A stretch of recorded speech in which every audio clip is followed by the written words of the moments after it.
Hello guys! Samahan niyo po ako. Gagawa po tayo ng gift for loved one. Special gift po ang ating gagawin kasi po ay gold po ito. Gold. Kaya po dapat po special para sa kanyang loved one. Nalagyan po natin siya ng red roses and baby roses na pink. Yan po, nilagyan na po natin siya ng mga sinjana sa likod at sa gilid. At nilagyan po natin siya ng green sa ibabaw pang design po. Scatter na po natin yung ating red roses para po magmukhang elegante ang ating gagawing table bouquet para sa kanyang loved one. Ang worth nga po pala nito is 150 SR. Bali po sa pera po natin is mga 2,000 pesos na po ito. Para po sa ating mahal talagang gagawa po tayo ng isang specialty po ba.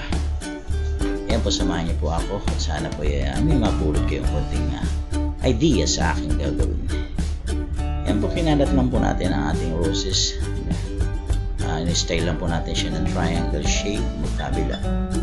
Tapos kakalat lang po natin yung ating baby roses, light pink, pink and light pink, double combination.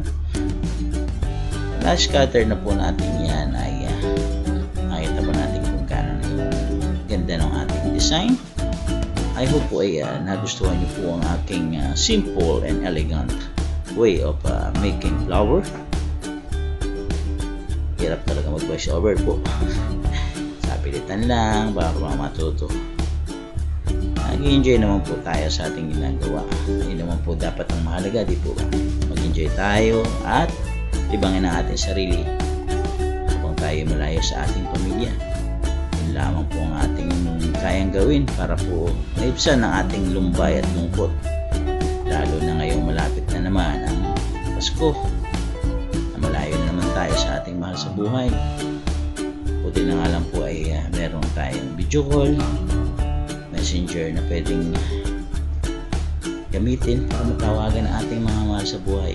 Tulad dito sa mga Saudi na pagka meron po silang gift, automatic bibili sila, magagawa, ibibigay sa mahal. Ang sarap pakinggan, ang sarap damhin, ang sarap tingnan na masaya sila sa ating mga ginagawa habang tayo pilit tinatago ang ating mga nararamdaman